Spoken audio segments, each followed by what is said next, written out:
मला आता तर ठिबक गोळा करायची म्हणला. काय मनाला वाटण तसंच करायचं. काय चव आहे त्याला. आई तर बाबा काय करायचे मला. असं म्हणाय गेले की ऐकत नाही काय आयो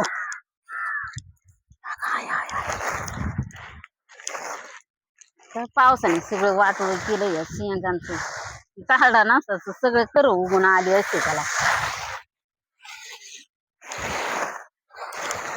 चल बाय ती पोरगी परत म्हणून मी आकाला म्हणते मिरची कर. त्यांना त्या मसाल्याचं करावं लागेल नीट वाकडं.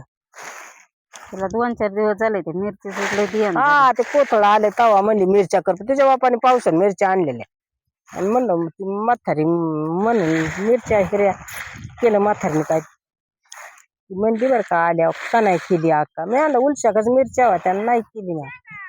आता बी म्हणलं मिरची कर ना मला आका. त्या बुरा लागलेल्या नीट होत्या का नाही काय नाही. त्याला काय झालं ऊन लागलं त्याला चांगल्या होत्या बुरा लागल्या त्याला काय हे काय.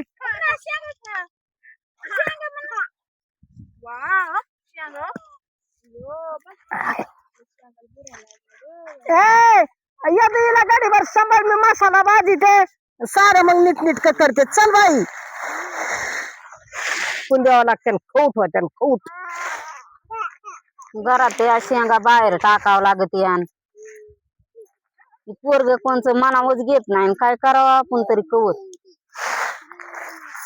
कांद्याचं झालं वाटुळ शेंगाचं झालं वाटुळ. याच्या टायमाला नाही यायचा. तेरा टायमाला वर बघायला येईल.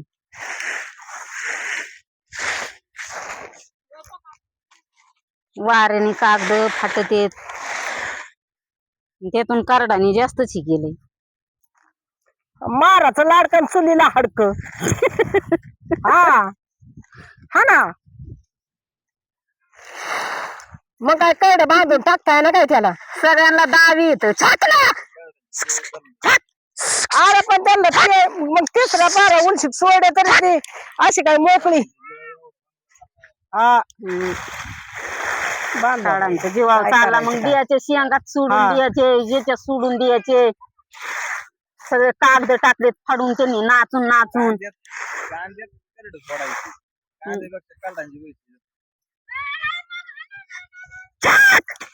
मग यांचा असंच का रे म्हणूनच वायता घ्या गोण्या बांधून टाकल्या तर त्याला कर उगून आली तर. मग रोजच्या गामेली शेंगा टाकायच्या दावणीत. काय अरे लय उत्मात चांगला नाही. मी तर म्हणते लय उत्मात चांगला नाही.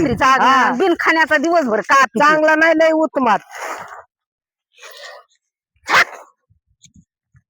त्यांना जाळी घातली ना नाही आता. हा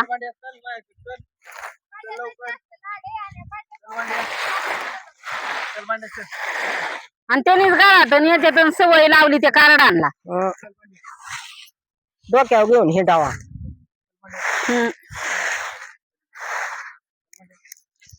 जसे शेंगा काढीत होते तसे म्हणायचं मला ठिबक गोळा करावं लागन.